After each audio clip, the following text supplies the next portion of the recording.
as sûrement déjà remarqué que lorsque tu jettes une pierre dans un lac, elle coule.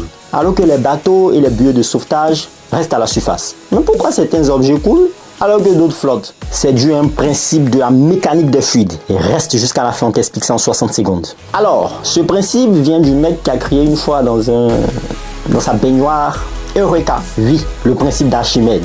Qu'est-ce qu'il nous dit? Ce principe nous dit que tout corps immergé dans un fluide subit une force de poussée vers le haut, appelée poussée d'Archimède, qui est égale au poids du fluide déplacé par le corps.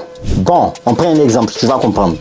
Reste tranquille. Exemple, quand tu mets une bouée dans l'eau, elle déplace une certaine quantité d'eau. Cette eau, à son tour, exerce une force vers le haut sur la bouée. Si cette poussée est plus grande que le poids de la bouée, elle flotte. Par contre, si c'est le contraire, elle coule. Et c'est la même chose pour les bateaux. Oui, ils sont conçus pour déplacer une grande quantité d'eau, ce qui leur permet de flotter même s'ils sont énormes. Vous voyez les gros bateaux énormes là, sur l'eau, ils flottent alors qu'ils pèsent.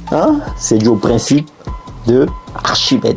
Si un objet est plus lourd que la quantité d'eau qu'il déplace, selon le principe d'Archimède, cela ne le suffit pas à le faire flotter.